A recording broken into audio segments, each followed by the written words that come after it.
Hello friends, welcome back to another doubt की video of this YouTube channel. तो आज के इस डाउट के वीडियो में हम देखने जा रहे हैं AIEEE 2009 का क्वेश्चन है और ये क्वेश्चन हमारा चैप्टर सर्कल से है। देखिए AIEEE को अब हम जेईई मेन कहते हैं। पहले ये क्या था, AIEEE था 2014 तक, उसके बाद इसका नाम बदल के जेईई मेन कर दिया है। तो देखिए कितना पुराना क्वेश्चन है, तो इसको भी हम देखते हैं और ये देखते हैं कि क्या लेवल था पहले जेईई एग्जाम का। तो चलिए अब इस क्वेश्चन को हम पढ़ लेते हैं। क्वेश्चन हमसे क्या पूछा गया है, if P and Q are the points of intersection of the circles x² + y² + 3x + 7y + 2p - 5 = 0 and x² + y² + 2x + 2y - p² = 0, then there is a circle passing through P, Q and 1, 1 for। हमारे पास देखो चार option यहाँ पर हमें दिखाई दे रहे हैं।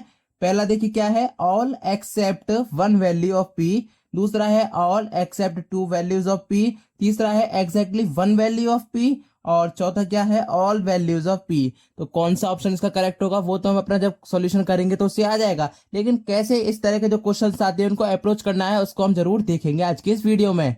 देखिए मैंने इतना प्रीवियस ईयर वाला क्वेश्चन क्यों लिया है, इतना बहुत ही पुराना क्वेश्चन क्यों लिया है, इसलिए लिया है क्योंकि जेईई मेन में आपको पता है कि क्वेश्चन रिपीट होते हैं। तो देखिए बहुत पुराना क्वेश्चन है तो ज्यादातर जो बच्चे होते हैं उनको सॉल्व नहीं करेंगे और यही क्वेश्चन को जेईई मेन वाले हैं वो इसको ले आएंगे कुछ अलग मॉडिफाइड फॉर्म में और ये आपसे पूछ लेंगे। तो इसीलिए आपको इस तरह के जो क्वेश्चंस होते हैं जो प्रीवियस ईयर वाले, बहुत ही प्रीवियस वाले, उनको भी आपको सॉल्व करना होता है, इसीलिए मैं इस क्वेश्चन को लेके आया हूं। तो चलिए अब सॉल्व कर लेते हैं फटाफट से इस क्वेश्चन को। उससे पहले अगर आपने अभी तक चैनल को सब्सक्राइब नहीं किया है तो चैनल को जरूर से सब्सक्राइब कर लेना। So let's see how to solve this question now. तो फ्रेंड्स सबसे पहले हमारे पास क्वेश्चन में दो सर्कल्स की बात की गई है, उनको जो इक्वेशन हमें दे रखी है उसको हम पहले लिख लेते हैं।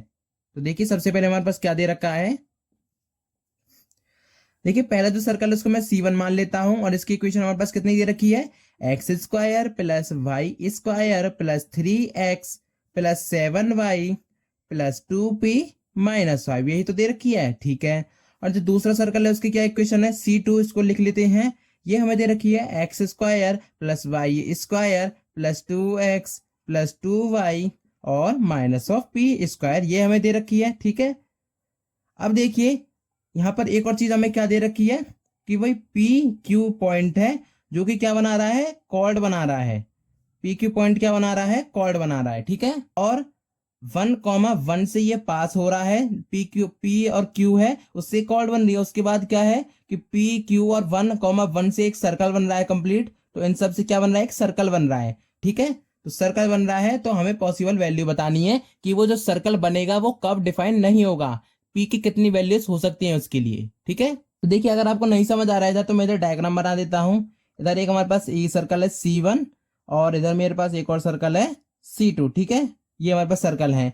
अब देखिए क्या है, यहाँ पर ये P पॉइंट है और यहाँ पर ये P Q पॉइंट है, क्योंकि इनके इंटरसेक्शन की बात की गई थी। इनके इंटरसेक्शन पे P और Q पॉइंट आ रहे हैं तो यही हो सकता है। और यहाँ पर देखिए कॉमन कोड आ रही है। इसके बाद क्या कहा गया है, एक 1, 1 कोई पॉइंट है, ये सर्कल के अंदर भी हो सकता है, कोई बाहर भी हो सकता है, मैंने बाहर ले लिया, ठीक है। अब इससे क्या हो रहा है, इससे वो सर्कल पास हो रहा है और कुछ इस तरह से आ रहा है कि P से और फिर 0, 1, 1 से और Q से इस तरह से पास होता हुआ वो पूरा एक सर्कल बन रहा है। देखिए यहाँ पर ये प्रॉपर नहीं बन पा रहा, लेकिन मैं आपको बता रहा हूँ, आप इमेजिन कर सकते हो इसको। देखिए इस तरह से हमें समझना है, ठीक है। देखिए आपको पता होगा कि इक्वेशन ऑफ कॉमन कोड की आपको पता होगी, इक्वेशन ऑफ कॉमन कोड तो क्या फॉर्मूला होता है, इक्वेशन ऑफ कॉमन कोड क्या है हमारे पास, पी क्यू है ना, तो उसको हम कैसे लिखेंगे, C1 - C2 = 0, इस तरह से हम लिखते हैं।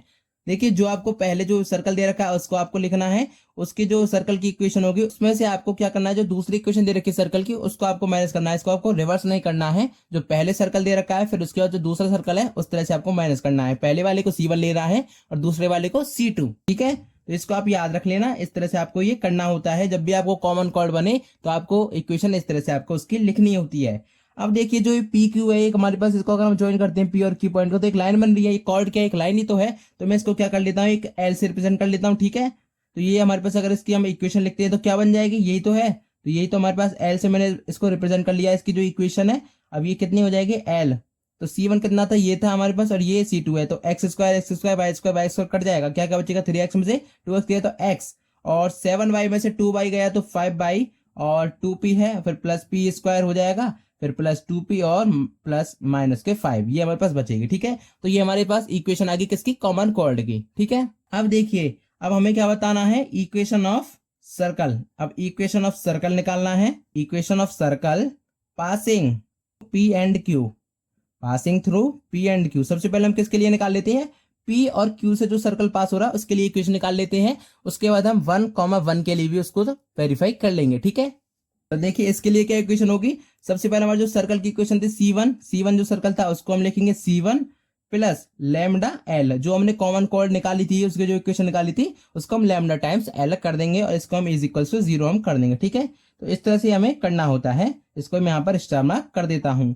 आपको बस दो चीजें यहाँ पे ध्यान रखनी थी, पूरा क्वेश्चन आपका अच्छे से हो जाता। क्या, एक तो कॉमन कोऑर्ड का अगर आपको इक्वेशन लिखने आती है तो वो करना था, और दूसरा क्या था, equation of circle passing through common co-ord. ठीक है, अब देखिए अब हमें क्या करना है, अब हमें बस ये वैल्यू डालनी है। C1 की क्या वैल्यू है वो हम डाल देते हैं, x square plus y square plus of 3x plus of 7y plus of 2p minus 5। ठीक है, यही तो है। और हमारे पास क्या है, और लेमडा टाइम्स एल है, तो लेमडा टाइम्स और एल कितना है, x plus 5y plus p square plus of 2p minus 5, यही तो है। और ये सब हमारे पास कितने बराबर है, 0 के बराबर है। ठीक है, यहाँ तक आपको बिल्कुल क्लियर हो गया होगा। अब देखिए क्वेश्चन में हमसे क्या बात की गई थी कि भैया PQ से तो पास हो रहा है, साथ के साथ 1,1 से भी पास हो रहा है। तो यहां से हम क्या लिख सकते हैं, since the circle passes through 1,1 also, क्योंकि इससे भी तो पास हो रहा है भाई, PQ पॉइंट से तो हो रहा ही है, तो उसके लिए हमने इक्वेशन लिख दी, क्योंकि कॉमन कोऑर्ड से हमने निकाल लिया। अब उसके बाद देखिए 1,1 से भी पास हो रहा है, तो हम 1,1 इसमें डालेंगे, तो वहां से हमें एक इक्वेशन मिल जाएगी। वहां से हम क्या निकालेंगे, लैम्डा में हम वैल्यू निकाल लेंगे, लैम्डा की वैल्यू निकालेंगे किसके टर्म्स में, P के टर्म्स में। ठीक है, यहाँ से देखिए क्या हो जाएगा, मैं एक्स और वाई कितना हो जाएगा 1,1, तो यहाँ से हो जाएगा 1 plus 3 plus 7 plus 2p minus 5, ये होगा। ठीक है, यहाँ पर, और ये हो जाएगा lambda 1 plus 5 plus p square plus 2p minus 5 is equal to क्या हो जाएगा, 0। अगर हम इसको सॉल्व कर लेते तो क्या क्या बचता है, 7 प्लस 2p बचता है, ये ब्रैकेट अगर ये वाला खोलते हैं, और ये यहाँ पे क्या आ जाएगा, lambda p square plus 2p plus 1, यही तो आएगा, इज इक्वल्स टू 0। तो अगर मैं यहाँ पे लैम्डा निकाल लेता हूँ तो क्या आएगा, देखिए माइनस ऑफ 2p प्लस 7 तो ऊपर रहेगा, और नीचे क्या आएगा, ये देखिए a square plus 2ab plus b square, तो 1 का स्क्वायर तो 1 का मल्टीप्लाई कर लो तो वही आएगा, तो इसलिए क्या बन गया, p प्लस 1 का होल स्क्वायर, तो ये हमारे पास आ गया। तो लैम्डा की हमारे पास वैल्यू आ चुकी है। ठीक है, अब लैम्डा की हमने वैल्यू यहाँ से देख ली है। अब हमसे बात क्या की गई थी, हमसे जो ऑप्शन थे उसमें क्या पूछा गया था कि भाई कोई एक ऐसी वैल्यू है कि, या फिर दो वैल्यूज है जिसपे ये वेरीफाई नहीं हो पा रहा है, इस तरह से एक सर्कल हमारे दोनों नहीं बन रहे, जिससे एक कॉमन कोऑर्ड निकले और उन कॉमन कोऑर्ड से एक सर्कल बने जो कि पास हो रहा है 1,1 से। तो कौन सा ऐसा पॉइंट है जिसपे वो सर्कल नहीं बन पाएगा, वो पॉसिबल नहीं हो पाएगा। तो देखिए हमने यहाँ पे लैम्डा निकाल लिया था ना। अब देखिए हमें इक्वेशन ऑफ सर्कल ही तो निकालना था, passing through P and Q, और फिर उसके बाद में 1,1 से वेरीफाई कर दिया। अब जैसे हमने 1,1 से इसको डाला, इसमें क्योंकि वेरीफाई करेगा, पास कर रहा है, तो इसमें हमने डाल दिया। अब डाला तो इसके बाद हमने देखा, देखिए अगर मैं यहाँ पे P की वैल्यू क्या डाल देता हूँ, अगर मैं यहाँ को P को -1 डाल देता हूँ तो ये मेरे पास पॉसिबल ही नहीं है। क्यों, 1/0 क्या हो जाएगा, नॉट डिफाइन। तो नॉट डिफाइन हो गया तो लैम्डा नॉट डिफाइन हो जाएगा। अगर लैम्डा नॉट डिफाइन हो गया, नॉट डिफाइन, तो उस टाइम पे जो सर्कल वो बन नहीं पाएगा। तो एक ही केस होगा, वन केस ओनली, जब ये सर्कल नहीं बन पाएगा। आप वैल्यू बता सकते हैं कौन सी वैल्यू है, P इक्वल्स टू -1 पे। ठीक है, तो ये हमारा इस क्वेश्चन का आंसर हो जाएगा। अगर आपको नहीं समझ आ रहा है -1 कैसे आ गया, तो जो भी नीचे है उसको आपको क्या करना है, 0 के बराबर करना है। तो P प्लस 1 का स्क्वायर था, इसको 0 के बराबर करो तो स्क्वायर को मतलब नहीं है 0 से, तो P की वैल्यू कितनी आ गई, -1। तो इस तरह से आप देख सकती हैं। ठीक है, अब इसका अगर हमारा आंसर लिखें अगर प्रॉपर, तो क्या हो जाएगा, therefore except one value, except one value, it satisfy all other values। ठीक है, तो यहां से देखिए आपको समझ आ गया होगा। अब आप यहां से आप ऑप्शंस देख सकते हैं, जो भी आपका करेक्ट ऑप्शन है उसको आप टिक लगा लेना। तो ये हमारा आंसर तो आ चुका है। यहाँ पर आपको दो मेन बातें समझनी थी, देखिए क्या क्या, एक बार मैं रिपीट कर देता हूँ उनको ही। देखिए पहली बात आपको क्या ध्यान रखनी है वो आप देख लीजिए equation of common chord. Common chord की आपको इक्वेशन ध्यान रखनी है। क्या होती है, जो सर्कल सी बनता है उसमें से आपको सर्कल जो C2 है उसकी आपको इक्वेशन माइनस करके उसको 0 के बराबर कर देना है। पहली इक्वेशन तो आपको इस तरह से बनानी है, ठीक है। और दूसरी आपको क्या है, equation of circle passing through P and Q, जो कॉमन कॉर्ड आया था उसी जो पॉइंट्स थे उसके उससे ही जो पास हो रही है उस तरह से आपको क्या लिखना है। जो पहला सर्कल की इक्वेशन थी C1 प्लस लैम्डा L। अब L यहाँ पर क्या है, जो हमने कॉमन कॉर्ड की जो इक्वेशन निकाली थी वही L है, इसको आपको 0 के बराबर कर देना है। इसके बाद को आपको क्या करना था, जो हमें पॉइंट दे रखे थे कि भाई जो सर्कल है वो पास हो रहा है इस पॉइंट से, तो हमको उनको वेरीफाई करके वहां से हमें एक वैल्यू निकालनी थी कि जिसपे भाई जो लैम्डा है, जो ये लैम्डा है डिफाइन हो रही है कि नहीं हो रही, वो हमें देखना था। तो इस तरह से आपको ये पूरा क्वेश्चन अप्रोच करना था। आई होप ये क्वेश्चन आपको बहुत ही अच्छे से क्लियर हो गया होगा। फिर भी कोई डाउट बच जाता है तो वीडियो को आप दोबारा से देख लेना। उसके बाद भी कोई डाउट बचता है तो आपके पास कमेंट बॉक्स है, उसमें जाकर आप पूछ सकते हैं। अगर ये जो सॉल्यूशन हमने जो डिस्कस किया है ये आपको चाहिए तो आपको छोटा सा काम करना है, डिस्क्रिप्शन में जाना है, वहां पर आपको इस पेज की लिंक मिलेगी, उसको आपको क्लिक करेंगे तो आप इस पेज को डाउनलोड कर लेंगे और बिना इंटरनेट के आप इसको यूज कर सकेंगे। Thank you so much for watching this video. मिलता हूँ अगली वीडियो में अगले डाउट क्वेश्चन के साथ। Till then bye bye, Tata.